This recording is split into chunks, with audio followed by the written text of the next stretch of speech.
Are you ready to get the HydraFacial glow?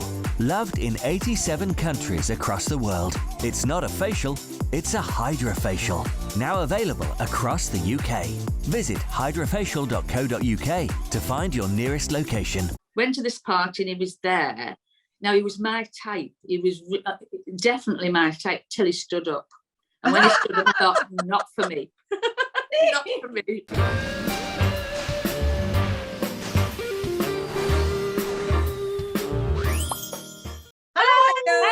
How is everyone? Oh, fantastic. Hasn't the weather been amazing? Divine.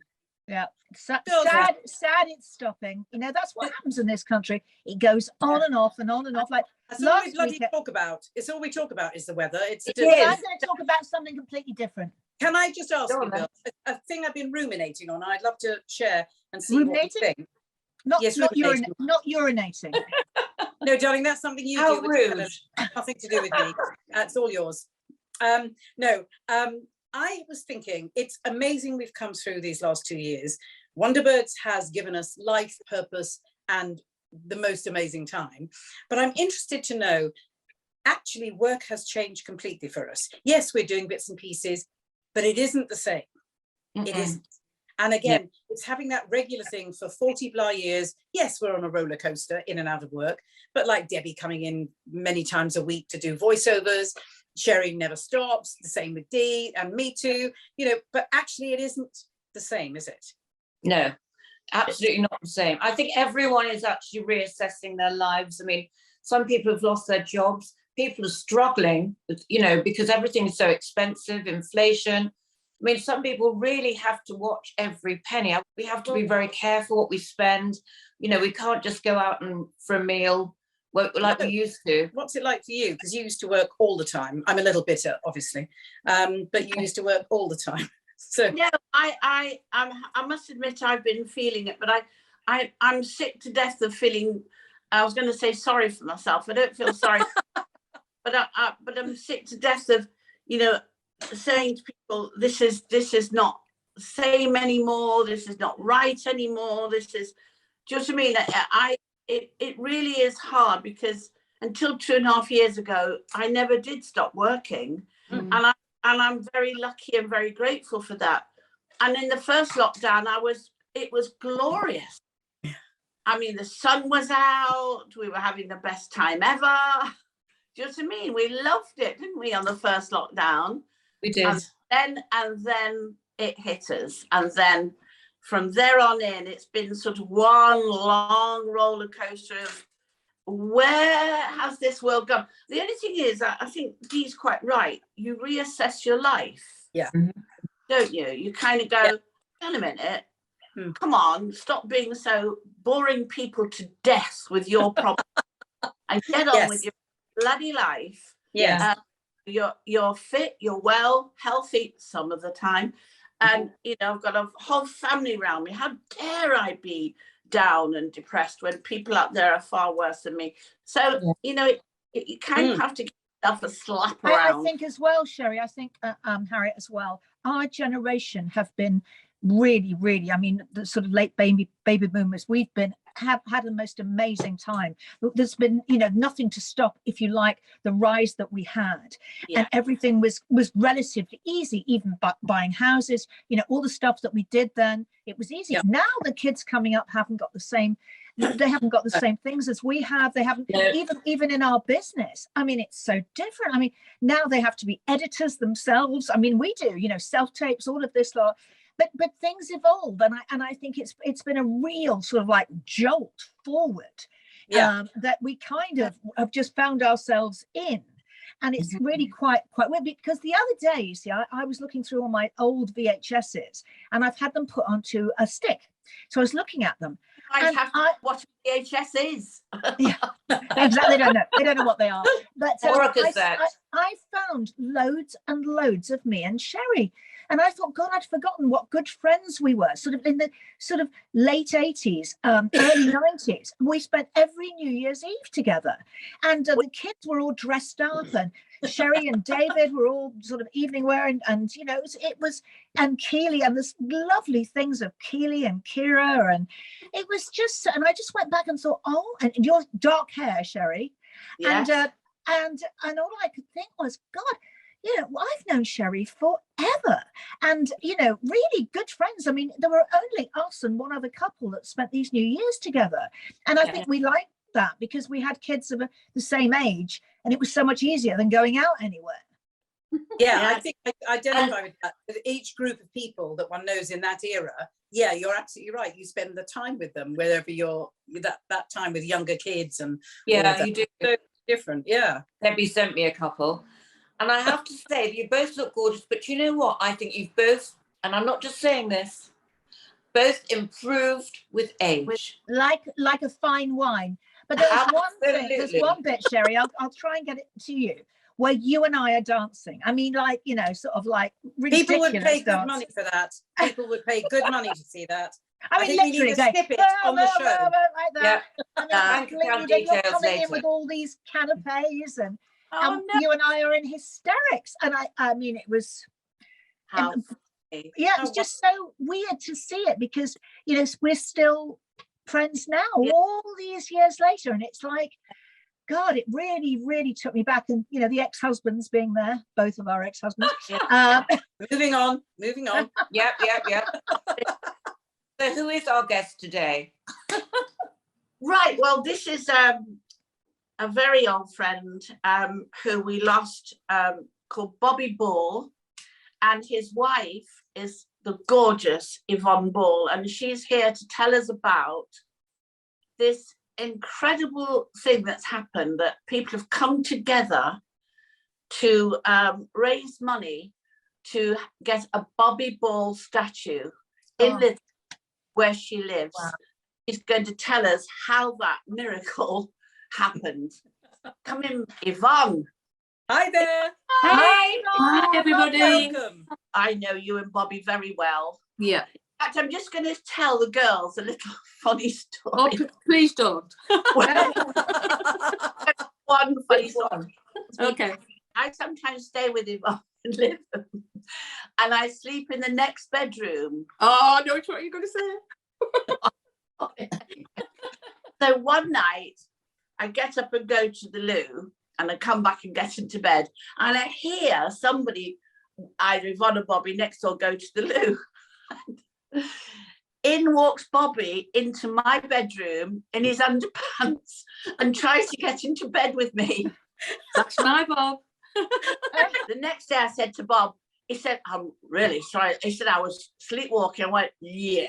Right. But actually, he did sleepwalk, didn't he, Yvonne? He did, yes, he did. In the end, he did. It was brilliant. That's hysterical. Which hotel? You were at a hotel, was it in Leeds or somewhere? Or Yeah, oh, no, it was. That's right. Yeah, and he sort of, I wasn't there because I used to protect him when I was there. And this particular time, he had these beautiful doors that led out into this forecourt, and he walked out in his underpants, and there's this guy stood, and he goes towards this underpants to this man in his underpants, and this man freaked out, and he must have woke up and went, oh, you know. That was one story. And then at Mount Mason, he went downstairs, and he said, "Have you seen my wife?" And they said, well, she hasn't come with you this time. Can you please go back to bed because you're in your underpants? This was the reception. Yes. So wonderful. It's so funny, but we could go on forever with those stories. But I just want to bring up the fact that I know the statue coming. Yes. Is in August of Bobby. And I just want you to tell everybody how that came about and what everybody has done to raise that kind of money. Okay. We always used to joke with the councillors and everything, where's my statue? Where's my statue? And I used to say, you've got to be dead for that, Bob. Stop it. And it was a joke, right? So when he died, a councillor rang me and said about the statue. So then we had to raise funds because it's not cheap. And we did a Just Giving page, and we got about £50,000 from the gift page, and then we did a concert, and we did a ball, and we raised all the money. Wow. And Well it's like done. local firms like Tom Gallagher, who's got river properties. He's doing all the groundwork for nothing. Electricians are coming in for nothing. People have been absolutely amazing, and because of all that, we're going up on August the 28th at Lowther Gardens at 1 o'clock. Fantastic. It's Ben, who's the sculptor. He's amazing. He's got every stance of his, even the creases in his clothes. He's got perfect, even his gappy teeth. He's done the gappy teeth.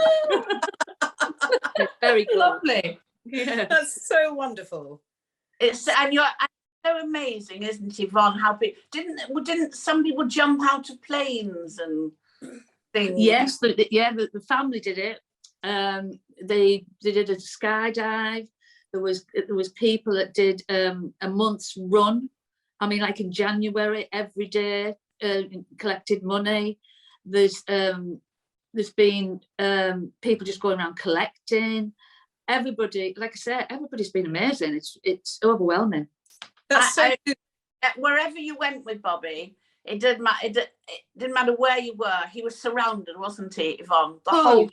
Even if we went for like a private dinner, say it was an anniversary or something, no, it didn't work. I mean, all around the world, it wasn't just in England, and, and people used to come over and everything. And he used to do a show. Okay, Bob, right now, stop being a ham. Come on. And Yvonne, that was Bob. can I Ben's ask- on with me. But the funniest thing was when I was with him, like if some people come up and go, "Oh, Joyce Temple Savage," you go, "I hate you." He said, "When you're with me, well, you're off, not mine." He took his thunder, Sherry. He took his thunder. It's hilarious. It was terrible going out with you two because wow, everybody's around then. It was ridiculous. Yvonne, I want to ask you about you. How did you first meet Bobby? Where did you meet him? And what were you doing before your amazing marriage? I used to work in a nightclub and I was a bunny girl. No. Yes. But in the northeast, not in London, in the northeast. And we used to be called the Fiesta Fawns. And we were a bunny girl. I was a bunny girl. And he was appearing at a different nightclub than me, but every night was parties. So we went to this party and he was there. Now, he was my type. He was definitely my type till he stood up. And when he stood up, I thought, not for me. Not for me. But we sat and we talked till about 8:30. We didn't finish work till 2:30. And we sat and talked about 8:30 in the morning.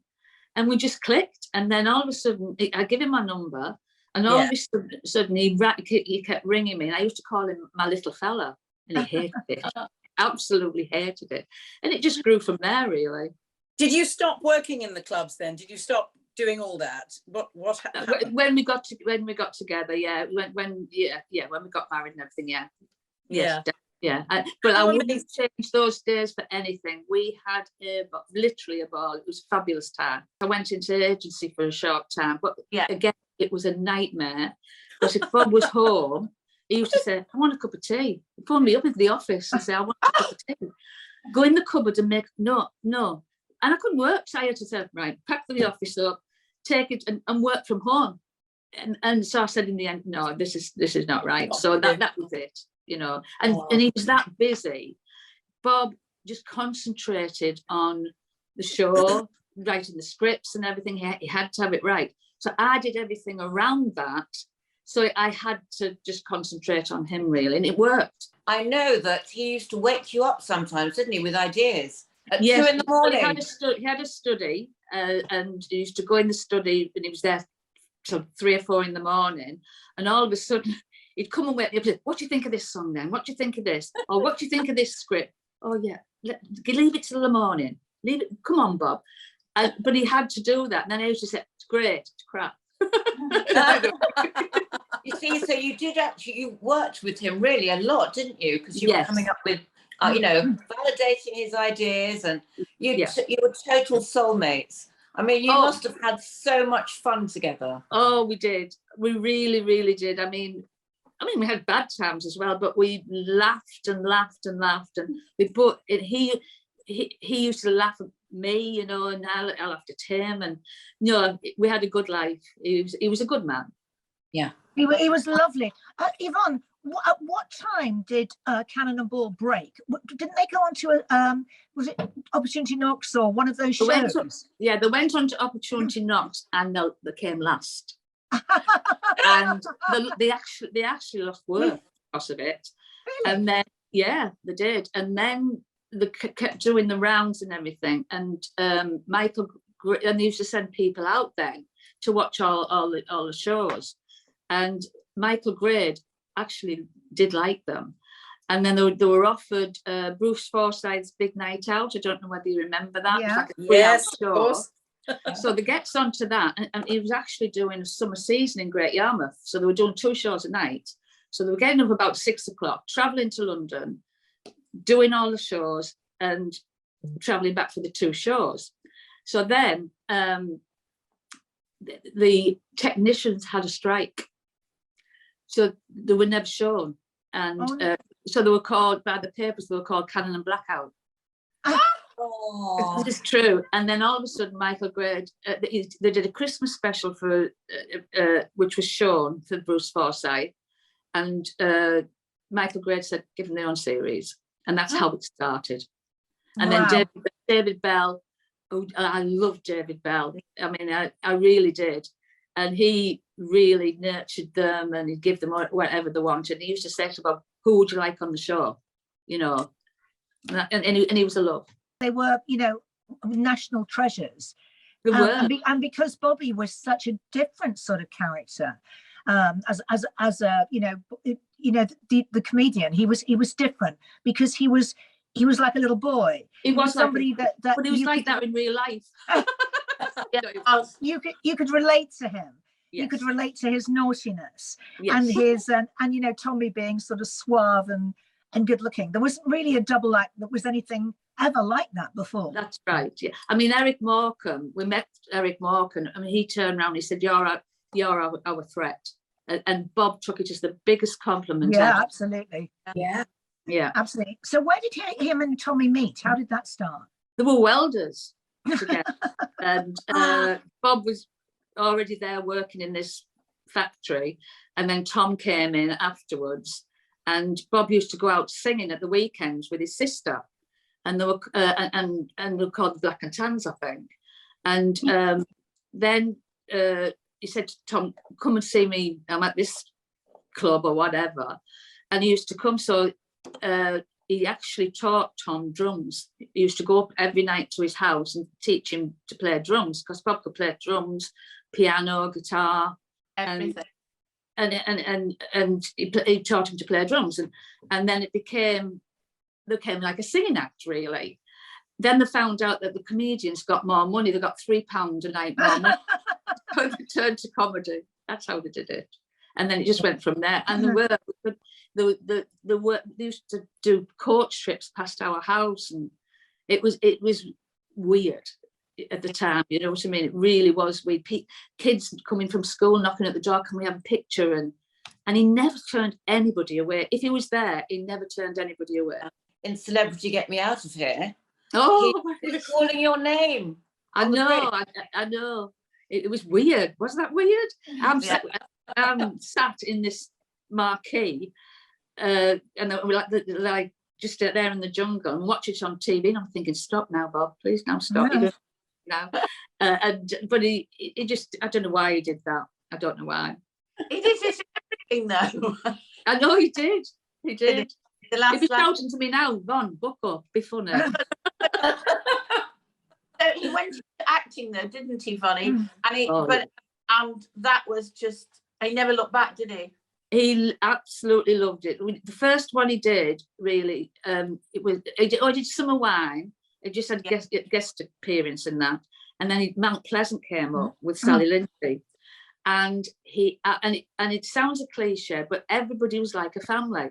including me. I was the only partner that was allowed to go to the wrap parties, you know, and I'm saying, are you sure? And Sally used to say, come on, you're one of us, don't you worry about it. And we used to all have a drink when they finished filming, and it was like a family. And I still keep in touch with them now. And he absolutely loved it. Yeah, and then he I know Pauline Collins loved him very much too. Pauline, yeah, she played his wife. She actually, when she left, she gave me a card and said, thank you for lending me your husband. It was lovely. She adored him. I saw her last week. And you know, we were saying that you were coming on the show. And she said to send her love. Oh, thank you, and send it back. She's lovely. Oh. And then Not Going Out came along. Not Going Out with Lee Mack, and Lee asked for him to be the father, and he went in, and he loved that as well. And again, we're still friends with Lee. You know, Lee's been so supportive, and you know, it was great. It was great. And then he did the Cockfields, and then he did one series of that, and then unfortunately he died. But again, it was brilliant. You know what I mean? And we made good friends with all those as well. What do you think of when you look back now of the great times and the amazing man he was? I actually think I want him back. I miss his. I'm going. Sorry. No, it's okay. I miss him. I miss the laughter and the hugs. He was always hugging me. He's a big hugger. He was always kissing me, and I used to think, oh, I want a bit of space. You know, I mean, I'm saying, right, I'm going to the shops now. Oh, I'll come with you. Please don't. I just want some space. I'd give anything for that now. We will go and have a coffee, and you go, I'm coming. So we live. Yeah, we could never have a girlie, could we, Sherry?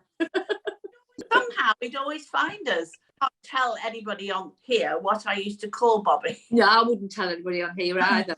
But I had a name for him, which was quite appropriate, really. But that's what I can't wait to hear it. Oh, it's funny, honestly. And you know what, girls? The brilliant thing is he played the guitar, and he has a great friend called Mark, who is a great singer.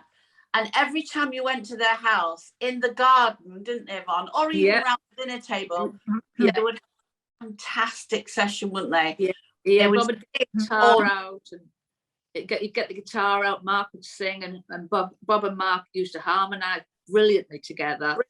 And it was always a good, I mean, out in the garden, we used to do it every Sunday. I used to put a bit of buffet on, and you know, and everybody used to sing, and he made everybody sing. Right, it's your turn to sing now. We're going in a circle, and I can't sing for anything. Do you know what I mean? But it was fun. It was good time. And I said, I'm going to do it again this year, but it will definitely not be the same. But somebody will get a guitar out. The times have gone, haven't they? Those clubs that I used to go and see them in. You know, you worked, that's all gone, hasn't it? So it that's all gone, and summer season has gone. I mean, it used to be 3 or 4 months long, summer season, 6 nights a week, and the 7th night, they were like, say if he was in Blackpool for 6 nights, he'd be in Torquay on Sunday. Yeah, they used to work them very hard. My mum used to book the Bailey circuit. Oh, yes. And so I, you know, my dad was a comedian, but he died when he was very young, but my mum booked the Bailey circuit for years. And, you know, to see all the huge stars that started there. And she used to have them doubling, trebling, sometimes, you know, 4 times a night. Bailey's had about 24 clubs, didn't they? Yeah, I thought so, yeah. Well, the Fiesta, where I worked, there was one in Sheffield and one in Stockton. Yeah. And they had, like, people like Shirley Bassey, the Four Tops, Stevie Wonder. She used to book them all. And I remember once, I was very, very little, and she'd book this guy because people would beg her to book people. So she booked one of the artists somebody asked her to book, and she said, right, you know, I don't know who the hell he is, but if you want me to book him for this amount of money, he's going to have to do 4 clubs. So he was doing like Wetherall's in Sunderland and the Fiesta in Stockton and 3 other clubs. Yeah. And by the time he got to do that, which is 6 months later, he had a #1 single, and his name was Tom Jones. Oh, And my mother, the had kids him- now worked my mother in, had and him there was 7 shopping. nights a week. yeah, You Yeah. know. he was working for my mother, schlepping from one gig to another, and she even took him there, and the Yeah. people around the theatre the clubs were screaming, and no one could. I think she paid him nothing. She paid him nothing, but Well, this is it. he had to fulfill these things. In those days, you had to. Well, you grew. What Bob used to say, you learn your craft. Yeah. And you've got to go, you know, like for your social clubs, pubs, and work your way up, you know. But they don't, like you said, they don't do that now. And nowadays, the craft is doing it online. Everybody, Exactly. comedians evolve. It's hard to let go of those days when there was an emotional connection instantly because everything was live.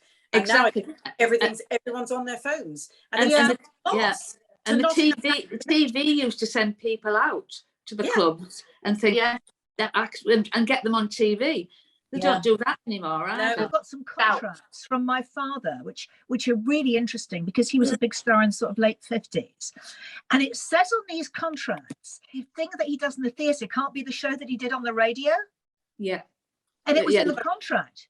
Yeah, it's straight, and you couldn't work an area within 3 months.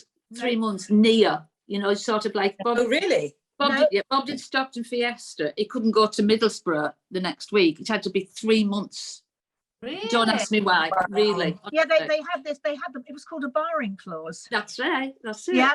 And Gosh. that's what they did. So when they worked for Baileys, they could work for the Baileys clubs in those areas. Yeah. And then the barring clause was on. So they kept their artists. And the thing is about the clubs, they all kind of fell apart really when the gambling laws changed. Yes. Well, Stockton Fiesta had a casino. Yeah. As well, because I did that for a bit as well. So you used to be able to sit in the club and then go and gamble. But then they made you have separate entrances. So you could only sit in one place to gamble and then come back to the other side of the club. And that's why they had so much money to have these huge artists coming there. Right. Yeah. I remember talking to the guy that used to book Sheffield Fiesta, and they were in negotiations with getting Elvis Presley, and it was going to then. I mean, that is in the late 70s, 80s, Wow. and it was for £1 million, and his manager wouldn't let him do it because he couldn't get back. He wouldn't have got back into America, so it all went pear-shaped. But could you imagine that? No. Yeah, I mean, it was that's how- £1 million that's how wealthy- then. Yeah. Yeah. That's why Elvis didn't travel, because Yeah. he couldn't get with his The manager. Please, will you come back, Yvonne? Because we need to hear much more about this. we It's do. absolutely amazing. Oh, thank you The so much. unraveling of the past We have and the lots of story. Brilliant. I can tell you.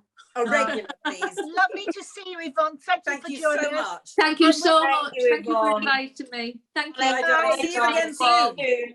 Bye. Bye, darling. That was extraordinary. Oh. Amazing stories. I Oh my know. God. There's so many more that Yes. well, Yeah. can't Oh, tell. yeah. It reminded And me. Sherry, when we come off the air, you're going to have to tell us what you called him. I will do. Oh yes. Please do. You feel on television now, they're beginning to say, "Are you Butlins ready?" Because now all the West End stars are going to Butlins. Did you see that? That Yes. started. So that whole thing is beginning again in a different way, which I is heard- great. Stephen Mulhern does a whole summer season in Butlins. Exactly. Yeah. That's it. But to be honest, Butlins have always had entertainment. Well, I It's know, just that's what I'm never been this big. I've got to end this now because I need to know what Sherry's nickname was. We have to get off air because it's not okay. I need to know. Thank you. Okay, we'll see you next week. Goodbye. Sherry. And, what's his your nickname- nickname? and what we've got to say is, and his nickname was out. You little